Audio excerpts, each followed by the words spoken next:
Today, The Richest Man in Babylon, George S. Clason. This is a funny little book. I started going through it, and I'd heard a lot about it, and people had recommended it, and I thought, oh, this will be great. It's done in a Babylonian, what's the word? Time frame, ancient Babylonia, right? I mean, ancient Babylon. And the language is kind of like trying to be kind of older and kind of like that. For example, here at the beginning, lo, money is plentiful for those who understand the simple rules of its acquisition. Number 1, start thy purse to fattening. 2, control thy expenditures. So it's that kind of language. So it's kind of cute like that. This was one of the first, this one again was an early book in kind of the self-help movement. There started to be more and more books at the turn of the century. It really began to flourish in the 40s and 50s, and Covey touches on this in 7 Habits. That was kind of the character versus personality ethic thing that he realized. But what happened was that Clason was successful financially. I can't remember what he did. You could look it up. There's not a whole lot out there on biography as far as he goes, but he was financially successful, and he wanted to give back. He wanted people to understand some of the things that he had learned about how to be financially successful. And so he wrote an article.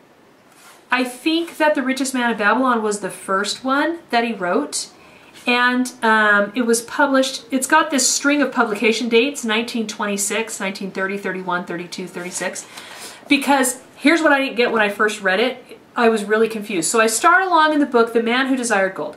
So I'm reading along, oh wow, this is really interesting, and I can see, you know, he's frustrated, he doesn't understand why he's not making more money in what he's doing, and why can't he make more money, and so he meets this guy, and there's a little bit of a resolution, and I'm thinking, okay, so we're going to keep reading about this guy.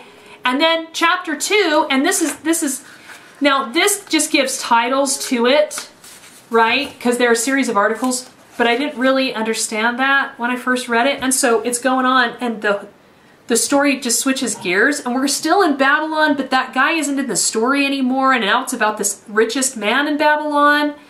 I was so confused. So I went and researched. Oh, they're just little stories that he wrote to couch economic ideas and personal financial and business principles in these little stories that were published in these periodicals or whatever, and newspapers, and people really loved them, and so they collected them and they put them in a book. So there's not a lot of connectedness, and different stories highlight different principles. And this first one is the main 6 from The Richest Man in Babylon 1. Now, some of these are economic principles. It touches on economic principles in a society. Like, this is what should happen in a society. Some of them are personal financial principles, and some of them are business principles. But kind of his approach is, and the stories are kind of whatever. I mean, it's not like you're reading it because it's super great writing, but he gives examples that's kind of like an everyman type experience. You know, why aren't I earning more at my job? Why are these guys so rich and I'm not? Those kinds of feelings and thoughts that people have when they're all disgruntled. And so these are the 6 from The Richest Man in Babylon.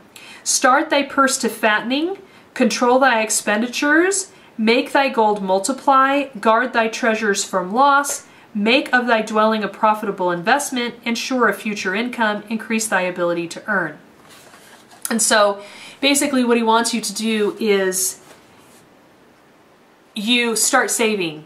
That's like the number 1. Every book I've ever read on finances ever, and some books that aren't about finances, like in The Strangest Secret, he's talking about all these principles for getting what you want, and then he says, save 10%. It's like this random financial principle in the middle of nowhere. But one of the major reasons for that is he really harps on it in here. In almost every story he talks about, you've got to save.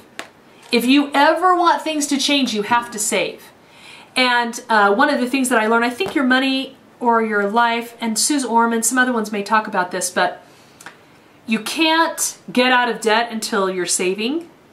That's critical, because then you always have times of crisis, and if you don't have emergency funds and other funds set aside, then you'll always debt to get yourself out of your crisis, and then you'll never get ahead financially. So they all say save, and they almost all say save 10%. And I don't know why it's 10%, but that's some kind of magical number that needs to be saved. And so you save 10%, and then you start your purse to fattening. So what happens is, when you have a crisis, you have money available to you, but what you're supposed to do is have money that you then go and invest. So like there's this famous story of Carnegie, Carnegie. Not yeah, I can't remember his first name right now. The big still guy in America. And he talked about how, he tells a story of when he was young and he started working and he saved, and then he put his money in an investment, and then he got a check. It wasn't a lot of money, but he got this residual check back, and he's like, "Eureka!" He said, "I found the goose that lays the golden eggs." And that's a whole other reading and a whole other story that we'll cover another time. But it's this idea of saving as a fundamental financial principle that George Clason really harps on. He talks about it in just about every one. It's the foundation of any financial growth that will ever happen for you. And then another huge one is investing it. So you've got to save enough that you can invest, and then you don't touch the investments, and you reinvest. I can't remember which one it's in, but he says you make your, I don't have it right here in front of me. He says you make your money a slave, and you invest your proceeds, and then you reinvest the children, and you reinvest the grandchildren, is how he says it. So you reinvest the money 3 times without ever touching it. So you invest it in something and it makes X profit. It's either coming monthly or it's a chunk, and you reinvest again, you reinvest again. And that's how anybody that became really wealthy, because he's talking about really building wealth, that's just how you do it. You just can't touch that principle that you've set aside to invest. It can be done that you're reinvesting into a business, but you have to learn business principles, and you have to learn how to do that right. And that comes in other books. E-Myth is a good one for that. But this is just a cute little collection of stories. And they're all a little different. They all talk about a few different things. You can read them independently. You could read them to your kids and talk about different principles of finance and how to apply them. It's not going to be like nearly as much how-to. They're 100 years old, so it's, you know, and the language isn't hard or old or anything. It's just, it's written for this kind of this Babylon style, and so it's not like a lot of the how-to and the self-help that we have now. It says do this and then do this and then do this and this. It's just ideas and stories. We want you to remember the story and to remember how that felt emotionally, and then do something about it. So he's got the 5 laws of gold. Each of these 5 laws is rich in meaning, and lest thou overlook this in the briefness of my tale, I will now repeat them. So he talks about these laws of gold. First one, gold comes gladly to those who will put not less than 1/10 of his earnings to create an estate for his future and that of his family. So you have to save 10%, and unless you're saving 10%, you can't expect to increase your wealth. The person who labors diligently, I'm putting this a little more modern language, and contentedly for the wise owner, multiplying as the flocks of the field. So you work well where you are, you do your best. And